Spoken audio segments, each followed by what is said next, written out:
Good afternoon. Am I speaking clearly? Can everybody hear me? I am very pleased to be here, and I want to thank the faculty and administrators of Portland State University for the honor bestowed on me this day, and for inviting me to say a few words to this particular graduating class. This class is particularly important to me because two of my grandchildren are graduating from PSU today.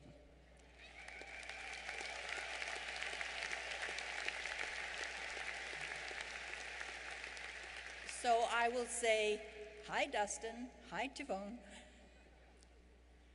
Graduation, this is it. Today is your commencement, the day you will receive your degree. Commence is a rather old-fashioned word that means begin. As a writer, I have a fascination with words, so here's the etymology of a few more. The Latin word gradus means step, and the word graduation is derived from it. Degradus is a step of ascent or descent, as a stair or a rung of a ladder, and degree comes from that. Both words indicate a step in the journey of your life, the end of one stage, but the beginning, the commencement of another. Most of you have had to make difficult choices about what you want to study. It's not easy trying to decide what you want to do for the rest of your life when you are young. It's not easy even when you're older. But you made those hard decisions, and now you will begin to use that education you planned and worked for. At least you hope so. Some of you may have some doubts. What if you made the wrong choices? What if you find that what you chose to do yesterday does not satisfy you tomorrow? What if, after years of study and training and perhaps experience, you discover that you are bored or unhappy, or the work doesn't suit you, or worse, that there is no work? What do you do then? The first thing I want to tell you is nothing you learn is ever wasted. But you may find yourself turning your education to uses you never expected. Second, expect change. The only thing you can count on in this life is change. But that's what makes life interesting and challenging and fun. Writing novels is challenging and fun, but it wasn't something I planned to do. I never studied writing or took classes in creative writing in college. I'd like to tell you about some of the twists and turns of fate my life has taken, just to illustrate changes that can happen. I was born in Chicago, the second of 5 children. My parents were born on farms and met when they moved to the big city to find work. They were intelligent, but they were working people. Education was never stressed. My mother's goal for me was the same as that of most mothers of teenage daughters in the 1950s, get married and have children.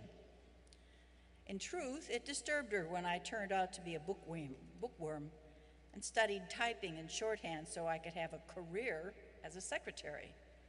That was a bit too independent for the 1950s. But in 1954, shortly after graduation from high school, I did get married. I was 18. My husband, Ray, was 19 and in the Air Force. It was the Korean War then.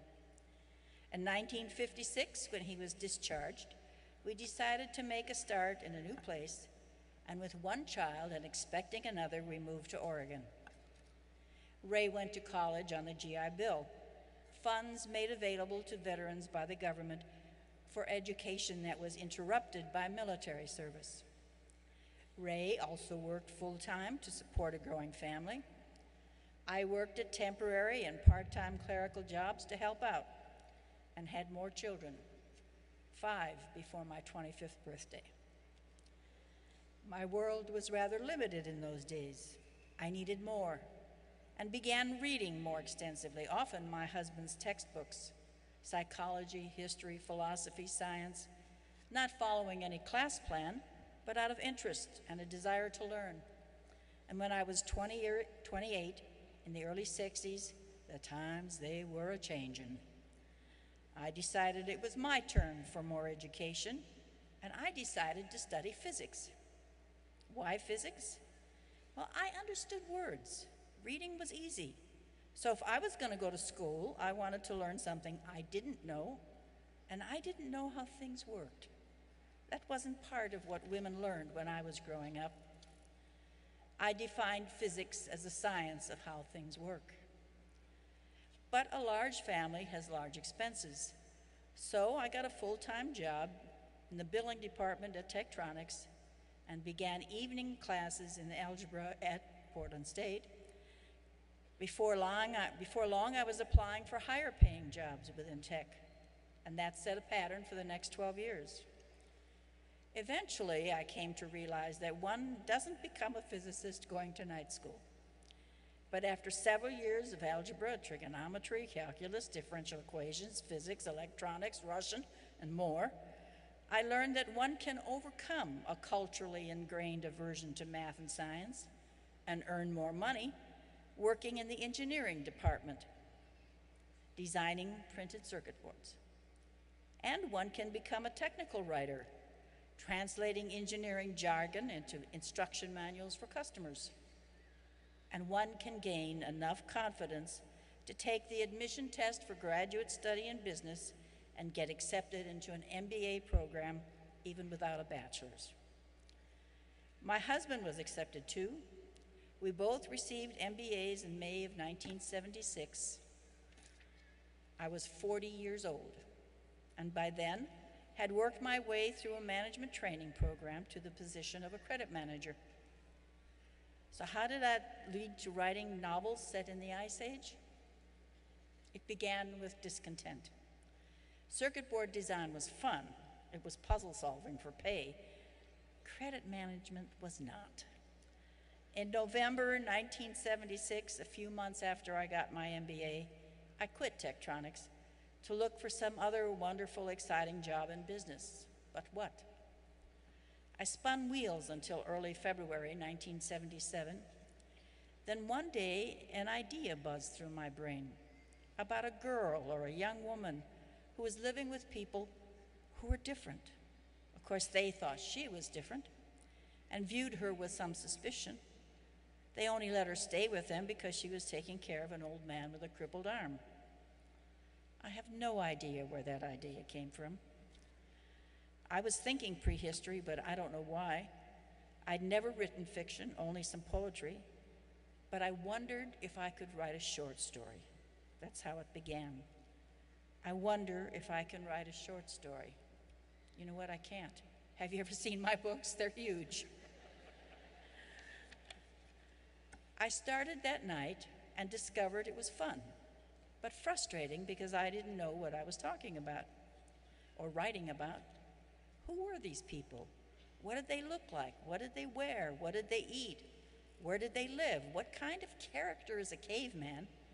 And where did he go to have lunch? Creative writing teachers often stress to aspiring writers that they should write about what they know. I think it's more important to know what you write about. And you can find out about other times and places, so I decided to do a little research. I started with my Encyclopedia Britannica, which led me to the library to do a little research. And there I discovered a fascinating world that I hadn't known existed and that fired my imagination. There was a time in our own prehistory when two different kinds of intelligent humans lived at the same time on the cold, ancient steppes of Ice Age Europe, and one of them was ourselves. The others were the ones we call Neanderthal. I also learned that Hollywood had it dead wrong. Neither of those prehistoric people, who sometimes lived in caves, were savages grubbing for a bare existence. It was a time of continent-spanning glaciers, woolly mammoths, cave lions, and the first art in the history of humanity. A perfect setting, I thought, for new, fresh, and exciting fiction. Of course, I was still looking for another job. At the time, I had 3 daughters in college and 2 sons in high school, one a senior. And when I quit my job, I had cut our family income in half.